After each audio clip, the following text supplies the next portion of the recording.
Hey everyone, I know many of you are joining us during your break or maybe after a long day of calls.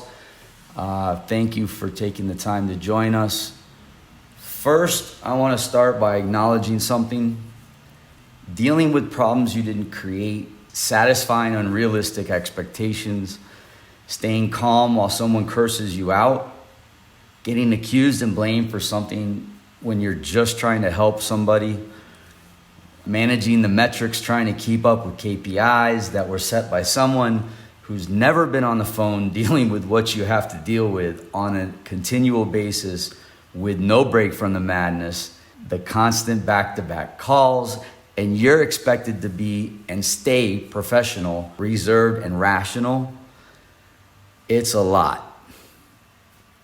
My name is Richie. I'm with Tutor Inglés. And over the last 16 years in the United States, I've created and launched 2 high-profile successful tech startups, one in IT and the other in forensics data recovery and analysis. I've become extremely familiar with business processes and customer service and satisfaction and sales processes in high-pressure, high-intensity work environments where things need to be handled correctly and mistakes were not allowed due to the types of clients I had. I've been in Guatemala for over 2 years now, and over the last 12 months in the city, I've been researching and developing English education programs for business management and optimization powered with artificial intelligence, and more specifically in call center operations. So I'm extremely familiar with all that I've mentioned that a lot of you are probably relating to and maybe even having flashbacks to bad experiences with, which I know I do when I talk about it. So I know these things from an executive level.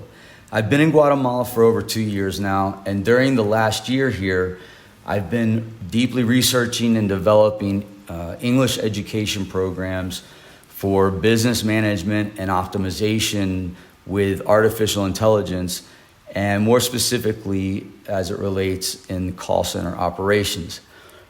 So what I've discovered was frustrating, but very, very, very clear that there are many professionals that are seeing their advancement opportunities limited, not because of their technical skills or their work ethic or intelligence even, but because of English proficiency scores, because of metrics and what I call the big numbers game that traditional English courses, classes, and programs, training in general just doesn't address. So today I really want to help you out a little. I want to try at least, and since you took the time to join the webinar, I'm going to share something I realized is holding many back from mastering the English language and speaking with confidence. I think these are going to help. Everybody I've shared them with, it's been an eye-opener and a help for them. So what I'm going to do is I'm going to cover 10 of the most common challenges that I bet many of you recognize from your daily calls.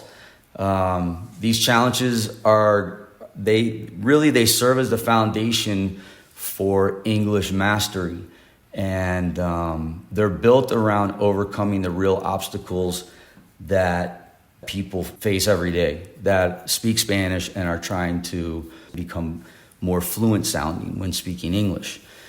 Whether it's handling difficult and different customers, navigating the cultural differences, or even mastering the business vocabulary that gets you noticed for promotions, we're going to address the complete picture of what you need to succeed in your role. So the 10 essential elements, I'm going to cover them over the next few minutes. And I feel like once you understand them, it's going to completely transform how you approach English. The first one, and I'm just going to go through all 10 of them real quick, and then I'll break them down a little bit for you. You have natural word flow, and this is going to help you instantly sound more professional. The TH and R, these sounds, they mark confident English speakers. B and V distinctions, these are things that help make your meaning crystal clear when you're trying to come across to somebody. You have vowel precision, ensuring you're always understood correctly. It works together with the BV distinctions. Consonant power, ending words with authority, and you have word ending clarity. It's one of the secrets to professional English. There's natural rhythm. It makes English feel effortless. And consonant combinations, which helps breaking down challenging words. Long and short vowels. It's a game changer to master this. And then finally, similar sound success. And it's mastering those tricky nuances, the little differences when you're fluent in English. I'm from the United States, so the course is built around American English.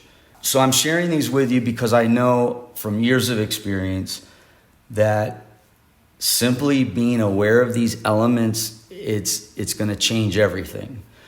Once you understand what makes English flow naturally, you'll start noticing these patterns everywhere.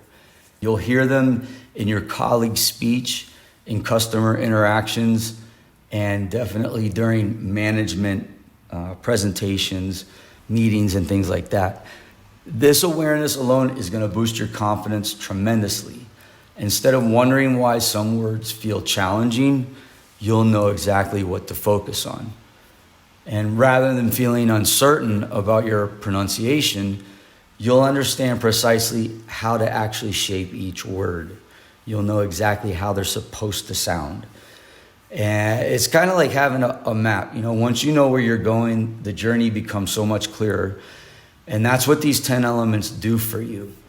They're not just rules to memorize, definitely not going to work for you if you think that way. These are actually tools that you use and you practice that empower you to take control over your English development completely. So we're going to probably over the next 20 minutes or 15 minutes, we're going to have a relaxed conversation about how to break through all these barriers. And we're going to start laying the foundation that makes everything else flow naturally. So let me share some real situations that might feel familiar to you. Imagine this. You're ready to start your shift when your phone rings and you hear, hello. And you say, hello, thank you for, and the customer is speaking really fast. Yeah, I called about my order. And your mind goes blank, trying to catch just one word from whatever that was. Or maybe this is a common situation. The customer says, I'll give you my email, and you respond, yes, please do. And the customer says, it's Jennifer.Smith, 1984. You feel stuck. What was that, J or G? Maybe this happens to you. Customer calls and starts saying, my package hasn't arrived.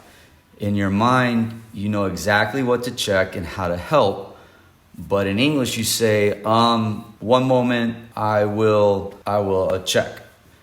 Or when a customer asks, could you spell that for me? And you freeze because I sounds like E and E sounds like I, or maybe this is what some of you have experienced. You hear an unfamiliar accent and immediately think, please don't say anything complicated. Please speak slowly, and please don't get angry if I have to ask again. If you're nodding your head in any of these situations, you're definitely not alone. These are exactly the challenges that are keeping professionals like you and many others from moving forward. And it's despite how well you are technically and how hard you work and your dedication. Today, I really want to break down those 10 most common challenges that Spanish speakers face when mastering English. I want to show you how our program addresses each one of them, starting with the foundation that changes everything. Let's start with what really holds a lot of call center professionals back. It's not what traditional English courses focus on. While they focus on grammar rules and vocabulary lists, they overlook the foundation, and that is clear, confident pronunciation. So how many of you have